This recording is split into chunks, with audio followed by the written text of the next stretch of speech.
Hello everyone, welcome to this video lecture in which we are studying class 12th biology। और आज के lecture में जो हम टॉपिक कवर करने वाले हैं वो रिलेटेड होगा मेल रिप्रोडक्टिव सिस्टम से। ह्यूमन रिप्रोडक्शन जो है रिप्रोडक्टिव सिस्टम का एक चैप्टर है, यूनिट फर्स्ट का ये पार्ट है।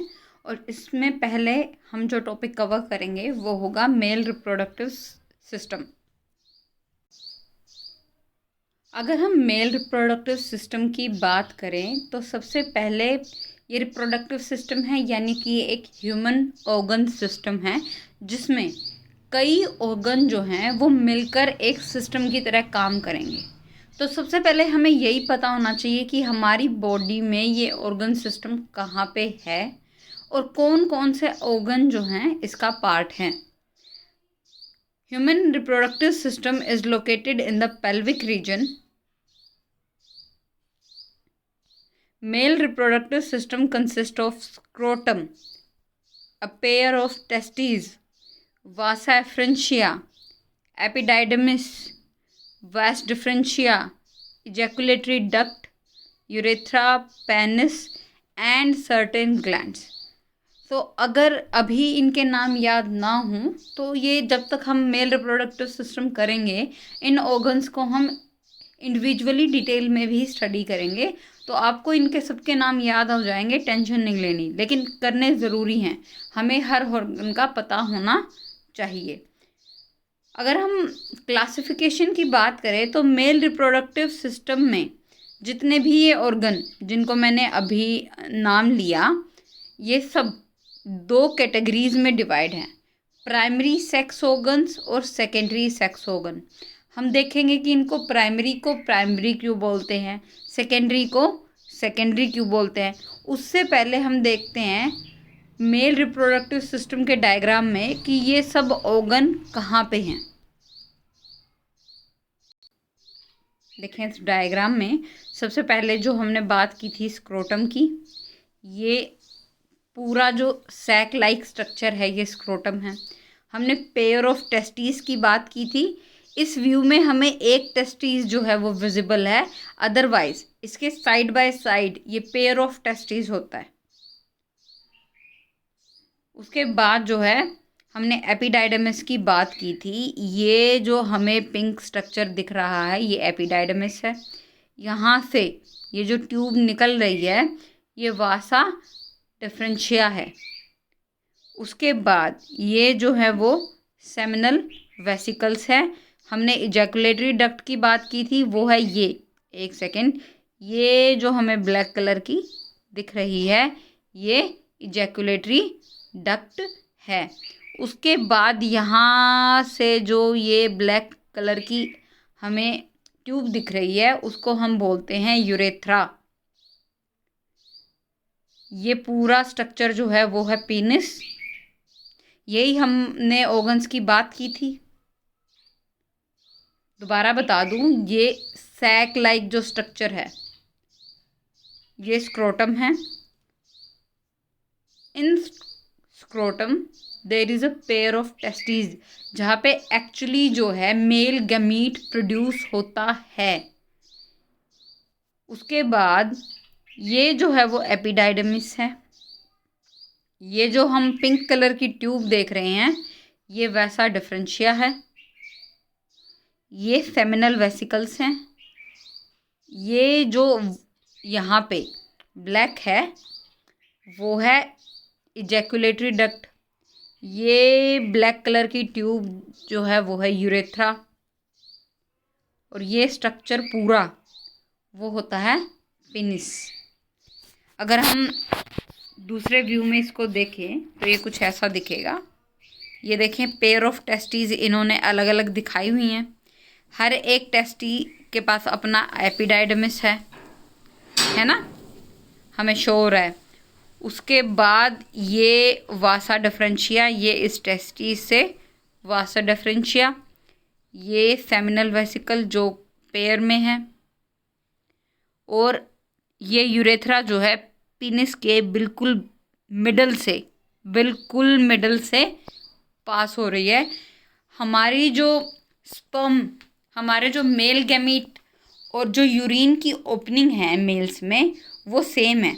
इसी यूरिथ्रा से मेल में यूरिन पास आउट होता है और इसी से स्पर्म जो है वो पास होते हैं।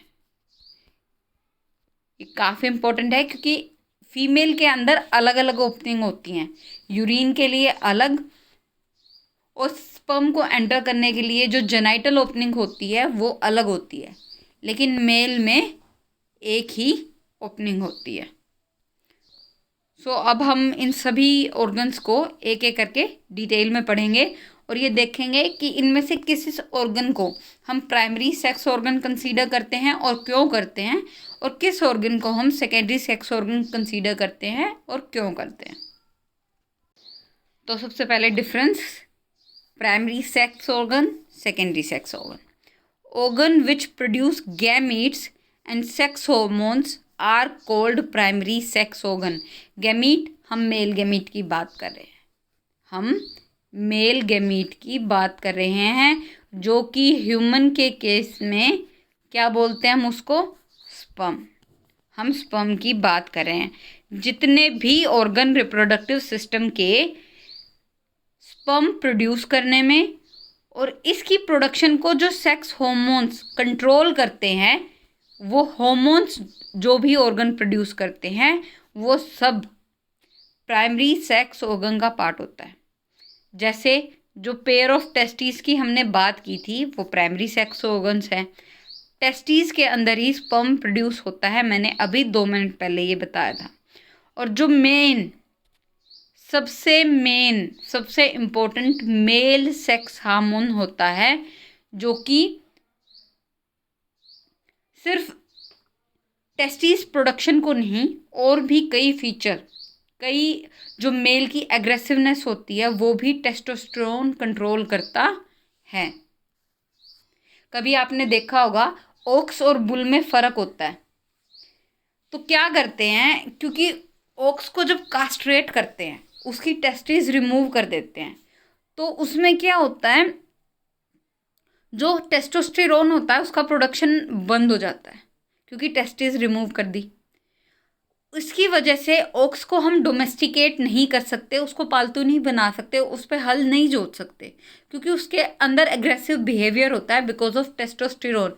लेकिन अगर हम उस टेस्टोस्टेरोन उसकी बॉडी में ना प्रोड्यूस हो, हमने उसको कास्ट्रेट कर दिया, हमने टेस्टिस रिमूव कर दी, तो क्या होगा, अब टेस्टोस्टेरोन नहीं है तो उसका बिहेवियर काम होगा, थोड़ा सा काम होगा, जिसकी वजह से हम उसको कंट्रोल कर लेते हैं।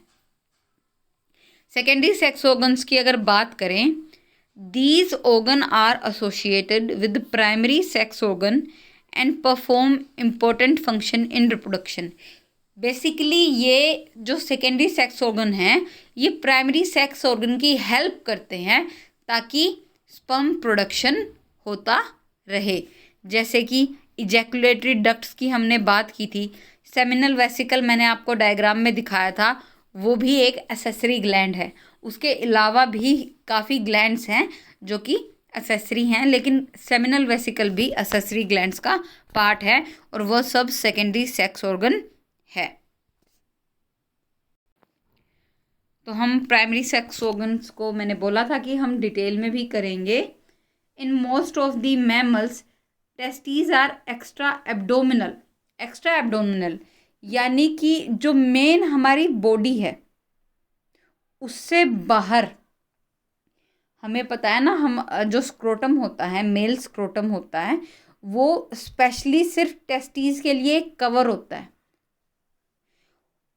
और मोस्टली मैमल्स में, जैसा कि ये हमारा एक कैरेक्टर है कि ये एक्स्ट्रा एब्डोमिनल होती है, और उसका रीज़न भी होता है। क्यों? ये काफ़ी इम्पोर्टेंट फैक्ट है, याद रखना है हमें। Because sperm production, maturation and storage requires 2-3 degrees lower temperature. किससे लो? हमारे बॉडी टेम्परेचर से लो। हमारे बॉडी टेम्परेचर से हमें 2 to 3 डिग्री सेल्सियस टेम्परेचर कम चाहिए होता है ताकि स्पर्म प्रोडक्शन हो सके। और हाँ, बच्चों को लगता है कि सिर्फ स्पर्म प्रोडक्शन में ही इम्पोर्टेंट है, नहीं, याद रखना है नीट में ये क्वेश्चन बच्चे काफ़ी गलत करते हैं। उन्होंने ऑप्शन में दिया होता है कि क्यों टेस्टिस जो है एक्स्ट्रा एब्डोमिनल होती हैं। हमारा जो मेन एब्डोमिनल एरिया है, जो मेन बॉडी स्ट्रक्चर है, उससे बाहर होती हैं, स्क्रोटम में होती हैं। तो बच्चे ऑप्शन क्लिक करके आते हैं कि स्पर्म प्रोडक्शन की वजह से, कि हाँ हमें 2 to 3 डिग्री सेल्सियस टेम्परेचर कम चाहिए होता है स्पर्म प्रोडक्शन के लिए। नहीं, स्पर्म को प्रोड्यूस होने के लिए, उसको मैच्योर होने के लिए और स्टोर करने के लिए, सबके लिए टेम्परेचर हमें कम चाहिए होता है। तो ये जो हमारा सैक लाइक स्ट्रक्चर हमने पढ़ा था, वो क्या करता है, ये टेम्परेचर, ये फेवरेबल एनवायरनमेंट हमें प्रोवाइड करवाता है। जो मेन हमारी ये हमारे हाथ हैं, ये लिम्स है। स्क्रोटम जो है वो मेन जो हमारा एब्डोमेन है उससे बाहर होता है, इसलिए हम उसको एक्स्ट्रा एब्डोमिनल बोलते हैं। और वहाँ पे जो फेवरेबल कंडीशन है, यानी कि जो हमें चाहिए है टेम्परेचर कम बॉडी टेम्परेचर से, वो हमें मिल जाता है। Testes of male baby are form during 7th to 8th week of pregnancy and are intra abdominal. ध्यान से सुनेंगे ये बात कि हमारी जो बेबी होता है, फिटस होता है, तब वो जब वो अपने गेस्टेशन पीरियड में होता है, मदर के वूम में होता है, तभी जब 7th और 8th वीक में ही टेस्टीज बन जाती हैं। लेकिन उस टाइम वो एब्डोमिनल होती हैं, वो बाहर स्क्रोटम में नहीं होती, हमारे मेन जो बॉडी एक्सेस है या मेन बॉडी कैविटी है उसके अंदर होती है, जिसके अंदर हमारा सारा डाइजेस्टिव सिस्टम होता है, हार्ट होता है, लंग्स होते हैं, सब कुछ है। टेस्टीज भी हमारी एब्डोमिनल एरिया में ही होती हैं। Testes migrate to scrotum during 7th to 8th month of pregnancy. जब 7वां या 8वां महीना होता है प्रेगनेंसी का, तब जो है टेस्टीज स्क्रोटम में माइग्रेट करती हैं। In adult each testes is oval in shape with length of 4-5 centimeter and width of 2-3 centimeter। Oval का मतलब क्या होता है, अंडाकार। लेंथ जो है 4 to 5 सेंटीमीटर और विड्थ जो है 2 to 3 सेंटीमीटर। अब एक टर्म है जो हमें पता होनी चाहिए, क्योंकि ये 1 मार्क का क्वेश्चन है काफ़ी टाइम्स, चाहे वो हमारे बोर्ड के एग्ज़ाम्स हो, चाहे वो नीट हो। क्रिप्टोकाइडिज्म। क्रिप्टोकाइडिज्म इसमें क्या होता है, failure of testis to descend into scrotum. Testis जो कि जब बनती हैं एब्डोमिनल कैविटी के अंदर ही होती हैं, 7 to 8 मंथ ऑफ प्रेगनेंसी वो जो है स्क्रोटम में डिसेंड कर जाती हैं, स्क्रोटम में चली जाती हैं। अगर ऐसा ना हो पाए तो इस कंडीशन को हम क्रिप्टोकाइडिज्म बोलते हैं। इसमें क्या है, this issue is found in about 3 to 4 out of 100 newborns. Number काफ़ी ज़्यादा है। अगर हर 100 बच्चे जो पैदा हुए हैं उनमें से 3 या 4 में ये कंडीशन मिल रही है, तो मैं कह सकती हूँ कि ये कंडीशन काफ़ी ज़्यादा कॉमन है। और जो ये तो न्यू बोर्न्स हैं, जो हेल्दी बेबी जिनका बर्थ ठीक हुआ था, लेकिन अगर वो प्री मैच्योर न्यू बोर्न्स हैं, यानी कि वो अपना गेस्टेशन पीरियड पूरा करने से पहले, उनकी ग्रोथ पूरी होने से पहले उनका बर्थ हो गया, तो वो प्री मैच्योर न्यू बोर्न्स हैं। उनके अंदर ये कंडीशन और भी ज़्यादा है, अप टू 21 आउट ऑफ 100 होना भी है, क्योंकि हम कह रहे हैं कि 7 to 8 मंथ जो होता है उसमें वो डिसेंड करती हैं। अगर प्री मैच्योर हैं, उसके 9 मंथ्स कंप्लीट नहीं हुए, हो सकता है वो 8th मंथ में उसका बर्थ हो गया है, तो हो सकता है तब तक टेस्टीज ना डिसेंड की हों। Luckily about half of these testicles will drop on their own during the first 3 months of life. सुना मैंने क्या कहा कि हम लकी हैं, ज़्यादातर केसेस में जो जब तक बच्चा 3 months का होता है तब तक वो अपने आप जो हमारे टेस्टिकल्स हैं, टेस्टीज हैं, वो डिसेंड कर जाएंगे स्क्रोटम में। लेकिन अगर हमारा बच्चा 6 महीने का हो गया है, अभी तक टेस्टिकल जो है एब्डोमेन में ही हैं, स्क्रोटम में डिसेंड नहीं किए हैं, तो सर्जरी ही एकमात्र ऑप्शन रह जाता है। Surgery is the only option, और वो की जाती है between 6 month to 12 months of age, क्योंकि 6 मंथ्स तक तो डॉक्टर वेट करते हैं कि हाँ अपने आप जो है वो डिसेंड कर जाए, अगर नहीं तो फिर वो सर्जरी के लिए प्रेफर करते हैं। This surgery is called orchiopexy. This surgery is called orchiopexy. ठीक है।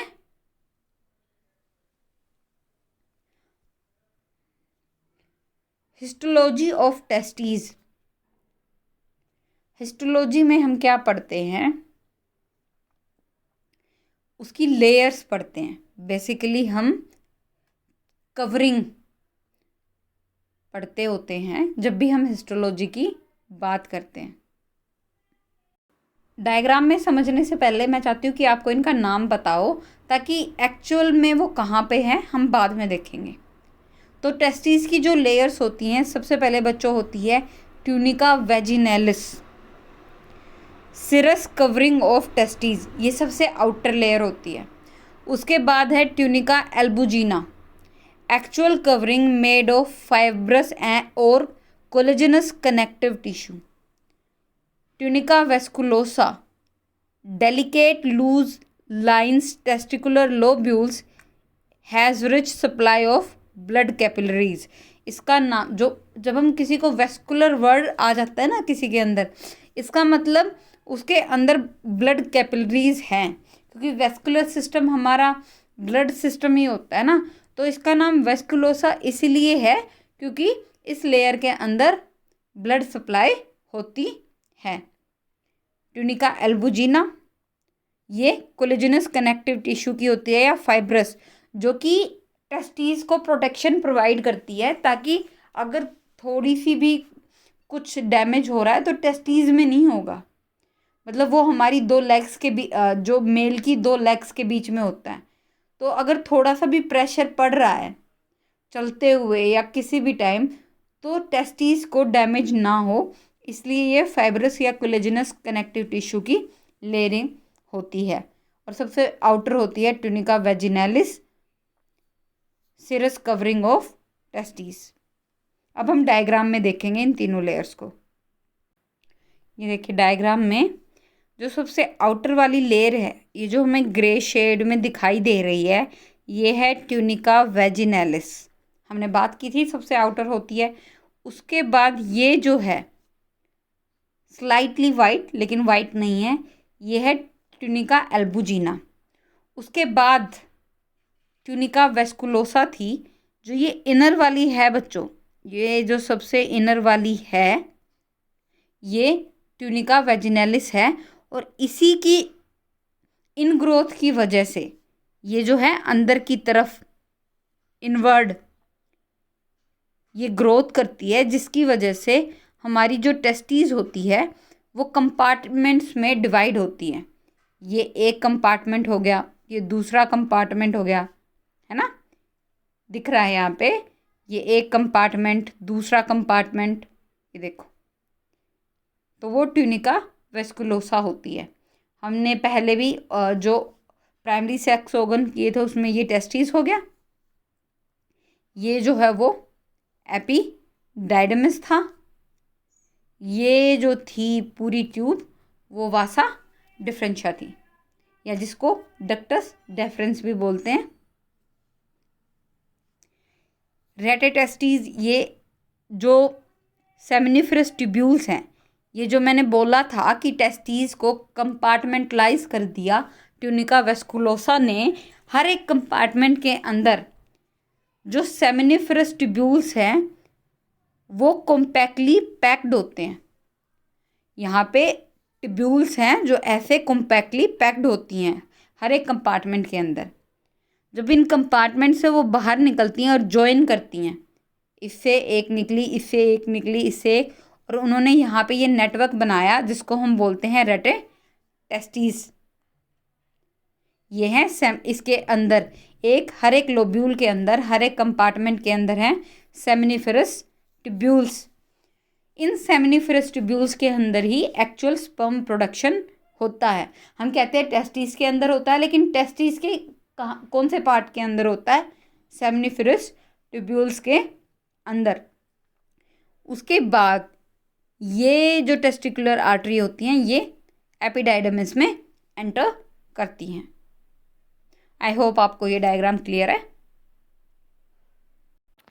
यहाँ पे मैंने मेंशन भी किया हुआ है, the testis is covered by dense covering called albuginea. इसको हम डेंस क्यों बोलते हैं? क्योंकि ये फाइब्रस कवरिंग होती है उसके चारों तरफ, जो उसको किसी भी डैमेज से बचाती है। Each testis has about 250 compartments, जिनको हम बोलते हैं टेस्टिकुलर लोब्यूल। और मैंने अभी आपको डायग्राम में दिखाया था, each lobule contains 1 to 3 highly coiled seminiferous tubules in which sperm are produce. Testis में एक्चुअली में सेमिनिफेरस ट्यूब्यूल्स के अंदर जो हैं स्पर्म प्रोडक्शन होता है। Length of one seminiferous tubule is 70 centimetre. Each seminiferous tubule is lined on its inside by 2 types of cell, male germ cell called spermatogonia and Sertoli cell। ये कह रहे हैं कि जो सेमिनिफेरस ट्यूब्यूल है इसके अंदर क्या बोल रहे हैं, इसके अंदर की जो लेयर होती है वो वहाँ पे 2 टाइप्स के सेल होते हैं। एक्चुअल वो सेल जिससे कि स्पर्म प्रोड्यूस होगा, यानी कि मेल जर्म सेल, जिनको हम स्पर्मेटोगोनिया भी बोलते हैं, एंड सर्टोली सेल। हम इन दोनों का फंक्शन देखेंगे। वैसे मेल जर्म सेल्स का तो स्पर्म बनाना है, लेकिन सर्टोली सेल का क्या फंक्शन है ये हम आगे देखेंगे। Male germ cell undergoes meiotic division finally leading to sperm formation. मैंने बोला था मेल जर्म सेल, जिनको हमने क्या बोला था बच्चों? स्पर्मेटोगोनिया। याद रखना है, स्पर्मेटोगोनिया बोला था मैंने इनको। Okay. While Sertoli cells provide nutrition to the germ sales.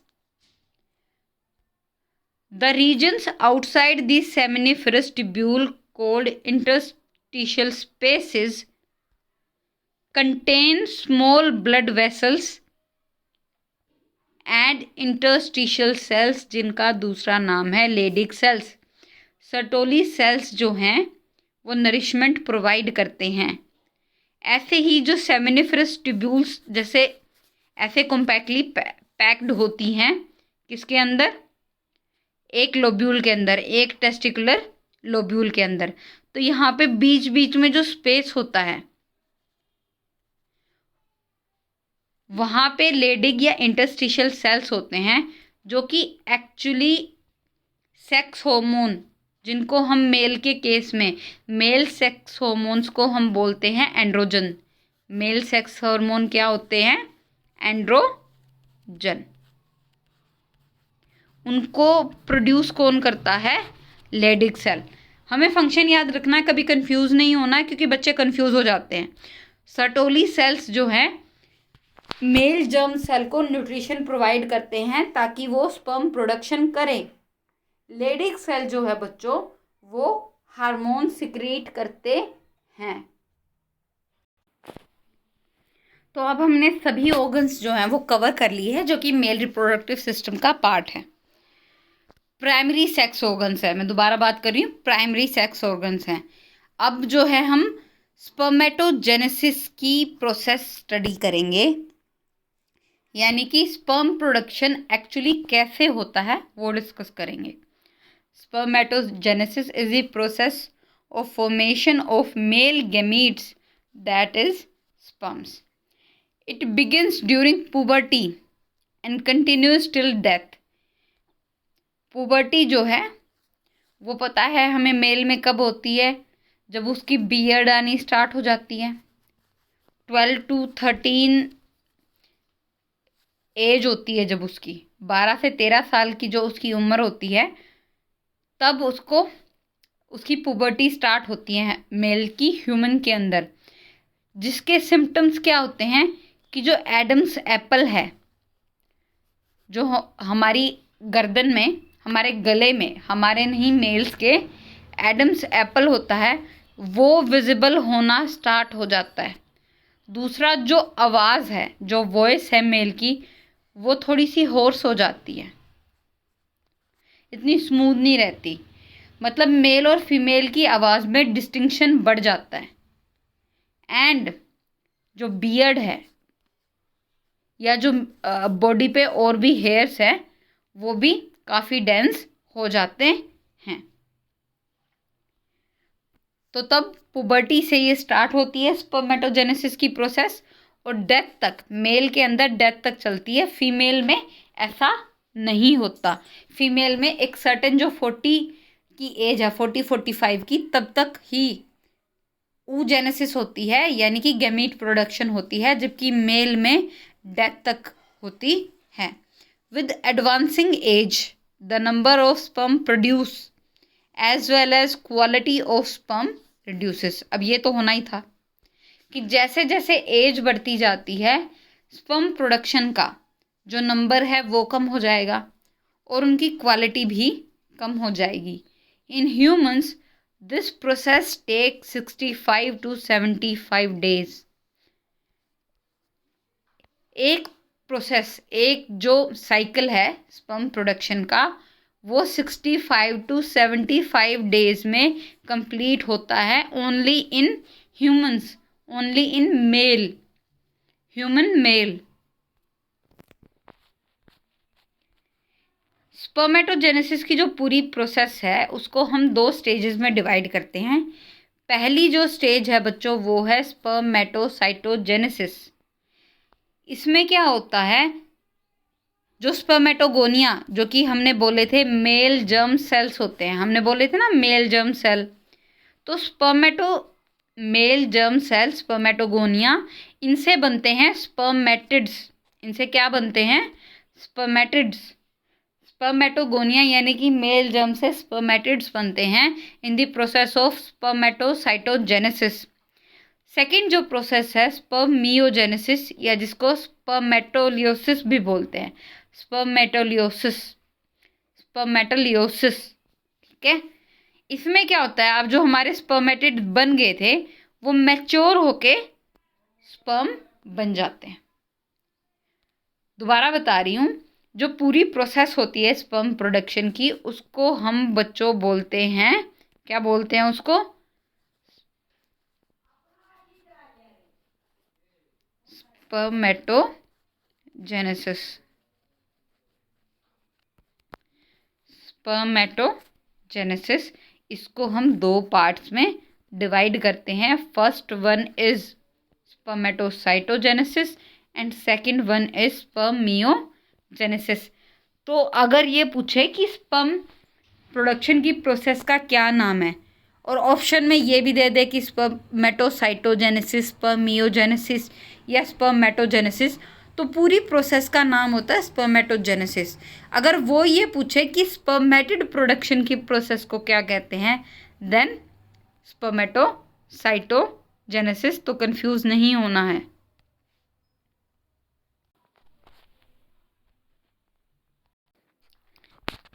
एक एक करके देखेंगे हम उन सारी स्टेजेस को। सबसे पहले जो स्टेज होती है स्पर्मेटोजेनेसिस में, वो होती है बच्चों मल्टीप्लिकेशन स्टेज।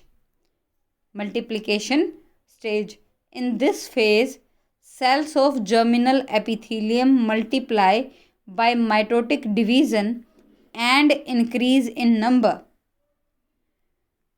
जो इनर लेयर है सेमिनिफरस ट्यूब्यूल की, जिसको हम जर्मिनल एपिथेलियम भी बोलते हैं, उसके जो सेल्स हैं वो कंटिन्यूस माइटोटिक डिवीज़न से मल्टीप्लाई करते हैं, और जो सेल्स हमें मिलते हैं उनको हम बोलते हैं स्पर्मेटोगोनिया। और अगर एक सिंगल सेल की बात करें तो उसको हम बोलते हैं spermatogonium. Each spermatogonium is diploid अभी तक वो डिप्लॉयड है। मैंने पिछले लेक्चर में बताया था ना कि जो गैमीट सेल्स होते हैं वो हैप्लॉयड होते हैं, उनके पास 46 क्रोमोसोम नहीं होते, सिर्फ 23 क्रोमोसोम होते हैं। अभी स्पर्मेटोगोनियम जो है वो डिप्लॉयड हैं, यानी कि इनके पास 46 क्रोमोसोम हैं। सेकंड जो इनका फेज होता है बच्चे, वो होता है ग्रोथ फेज। ग्रोथ जैसे कि हम नाम से ही समझ रहे हैं, ग्रोथ में क्या होता है कि स्पर्मेटोगोनियम जो मल्टीप्लिकेशन से बने थे उनका साइज इंक्रीज होता है। कैसे? उनके अंदर जो नरिशमेंट होता है, जो न्यूट्रिएंट होते हैं, वो एक्यूमुलेट हो जाते हैं, इकट्ठे हो जाते हैं। They become double in volume. इतनी ग्रोथ होती है कि पहले के कंपैरेटिवली उनकी ग्रोथ जो है वो डबल हो जाती है। अब हम उन स्पर्मेटोगोनियम को बोलते हैं प्राइमरी स्पर्मेटोसाइट, और अभी भी मियोसिस नहीं हुई है, तो उनके पास स्पर्मेटोगोनियम के पास भी डिप्लॉयड था और 46 क्रोमोसोम थे। जो प्राइमरी स्पर्मेटोसाइट है वो भी डिप्लॉयड होगा और 46 क्रोमोसोम्स होंगे। थर्ड जो स्टेज आती है वो है मैचुरेशन फेज। थर्ड जो स्टेज आती है वो है maturation phase. Each primary spermatocyte undergoes first meiotic division and form two haploid secondary spermatocytes. पता है मियोसिस में क्या होता है? दो पार्ट्स होते हैं मियोसिस के। एक तो फर्स्ट डिवीजन होती है जिसमें एक सेल जो है दो सेल में डिवाइड होता है और उनके क्रोमोसोम्स भी डिवाइड हो जाते हैं। अगर जो पेरेंट सेल था उसके पास 46 क्रोमोसोम है, तो जो डॉटर सेल्स होंगे उनके पास 23 होंगे। ये होता है मियोसिस की फर्स्ट डिवीजन में। तो पहले डिप्लॉयड थे यानी कि 46 क्रोमोसोम थे, अब जो डॉटर सेल्स है वो हैप्लॉयड है यानी कि 23 हो गए। उनको हम बोलेंगे सेकेंडरी स्पर्मेटोसाइट। तो अगर मैं पूछूं प्राइमरी स्पर्मेटोसाइट डिप्लॉयड हैं और सेकेंडरी स्पर्मेटोसाइट हैप्लॉयड है, ये आपको याद रखना है। अब जो है ये सेकेंडरी स्पर्मेटोसाइट, हमने इन दोनों डॉटर सेल को बोला है, उनके अंदर सेकेंड मियोटिक डिवीज़न होगी। सॉरी फॉर मिरियोटिक, मिरियोटिक नहीं मियोटिक डिवीज़न होगी। 2 से 4 बन जाएंगे, मतलब एक डॉटर सेल है जो कि हैप्लॉयड था वो भी 2 में डिवाइड हो जाएगा, दूसरा जो डॉटर सेल बना था वो भी 2 में डिवाइड हो जाएगा, और अब जो बनेगा वो होगा स्पर्मेटिड। सेकेंडरी स्पर्मेटोसाइट के अंदर सेकेंड मियोटिक डिवीज़न होगी और जो प्रोडक्ट होगा वो होगा स्पर्मेटिड। तो ये सब जो तीनों फेज थे, मल्टीप्लिकेशन, ग्रोथ, मैचुरेशन फेज, ये सब पार्ट थे स्पर्मेटोसाइटोजेनेसिस का। किसका? स्पर्मेटोसाइटोजेनेसिस। मैंने बताया था ना 2 पार्ट्स में हम डिवाइड करते हैं स्पर्मेटोजेनेसिस को। First one is spermatocytogenesis. तो ये तीनों फेज जो हमने पढ़े वो पार्ट थे स्पर्मेटोसाइटोजेनेसिस का। अब स्पर्मियोजेनेसिस या स्पर्मेटोलियोसिस स्टार्ट हो रहा है, यानी कि स्पर्मेटिड जो है वो मैच्योर होके स्पर्म में कन्वर्ट हो जाएंगे, इनकी ट्रांसफॉर्मेशन होगी। यानी कि इनका जो स्ट्रक्चर है, स्पर्मेटिड जो होते हैं वो गोल होते हैं, और स्पर्म का अगर मैं स्ट्रक्चर बनाऊं, उनका एक हेड होता है और टेल होती है, तो बिल्कुल इनका फिजिकल स्ट्रक्चर बदल जाएगा, इसलिए हम ट्रांसफॉर्मेशन वर्ड यूज़ करते हैं। स्पर्मियोजेनेसिस में स्पर्मेटिड जो हैं वो स्पर्म में ट्रांसफॉर्म हो जाएंगे, और ये स्पर्मेटिड जो हैं बच्चों gets embedded in Sertoli cells. अब जो हमने ये ट्रांसफॉर्मेशन बोला, इसमें क्या क्या प्रोसेस होती है? पहला, उनका साइटोप्लाज्म ख़त्म। दूसरा, उनका न्यूक्लियस जो है वो कंडेंस हो जाता है। तीसरा, मैंने बोला था कि सर्टोली सेल्स राउंड होते हैं, उनकी टेल आ जाती है, formation of tail. Formation of acrosome, जो हेड होता है स्पर्म का, उसके ऊपर एक कैप लाइक स्ट्रक्चर होता है जिसको हम एक्रोसोम बोलते हैं, उसकी फॉर्मेशन होती है। सेल के अंदर जो गोल्जी बॉडीज़ होती है, अगर आपको सेल की ऑर्गेनेलीज का पता है तो आपको पता होगा सेल के अंदर एक ऑर्गेनेली होती है जो गोल्जी बॉडीज़ है। जो स्पर्मेटिड के अंदर गोल्जी बॉडीज़ थी उसने एक्रोसोम फॉर्म किया। और जो सेल के अंदर माइटोकॉन्ड्रिया थे, बच्चे जो सेल के अंदर माइटोकॉन्ड्रिया थे, उन्होंने निबंकन शीथ फॉर्म की टेल के अंदर। ये हेड, ये एक्रोसोम, ये जो हमारी टेल है, इसके अंदर निबंकन शीथ जो है वो माइटोकॉन्ड्रिया ने फॉर्म की, क्योंकि एक माइटोकॉन्ड्रिया नहीं होता है, उन्होंने कंबाइन करके एक शीथ फॉर्म की जिसको हम निबंकन शीथ बोलते हैं। याद रखना है ये भी कि निबंकन शीथ जो है वो टेल में होती है स्पर्म की, और ये भी कि वो माइटोकॉन्ड्रिया से फॉर्म होती है। टेल को मूवमेंट के लिए जो एनर्जी चाहिए होती है ना, इसको स्विम करना है टेल की हेल्प से, तो इसको जो एनर्जी चाहिएगी वो इसी से आएगी।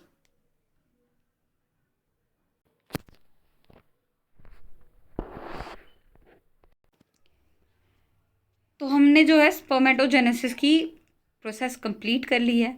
Just for a recap, spermatogenesis को हम 2 स्टेजेस में डिवाइड करते हैं। पहली जो स्टेज है वो होती है स्पर्मेटोजेनेसिस, जिसमें 3 फेज होते हैं, मल्टीप्लिकेशन, ग्रोथ और मैचुरेशन। और जो सेकंड स्टेज होती है स्पर्मियोजेनेसिस, जिसको स्पर्मियोटेलिसिस भी बोलते हैं। ये सब हमने कवर कर लिया। आज के लेक्चर में हम इतना ही करेंगे। और मैं आपको बता दूं कि जितने भी इवेंट्स हुए हैं, कैसे हुए हैं, किस स्टेज पे वो जो है डिप्लॉइड से हैप्लॉइड बना, क्या जो चेन थी, spermatogonium, primary spermatocyte, secondary spermatocyte, spermatid and finally sperm, ये सब कुछ जो है वो आपको याद होना चाहिए। नेक्स्ट लेक्चर में जो है हम आगे, ये हम प्रोड्यूस हो गया, अब हम नेक्स्ट लेक्चर में जो है स्पर्म मैचुरेशन कहाँ पे ये स्टोर होगा, और ये फीमेल जेनेटिलिया यानी फीमेल रिप्रोडक्टिव सिस्टम, क्योंकि जो फर्टिलाइजेशन के लिए तो मेल गैमीट को फीमेल गैमीट्स की पास जाना होगा ना, तभी फर्टिलाइजेशन होगी। तो वहाँ तक का ये जो डिस्टेंस है वो कैसे कवर करेगा, ये सब हम नेक्स्ट वीडियो लेक्चर में कवर करेंगे। Thank you very much.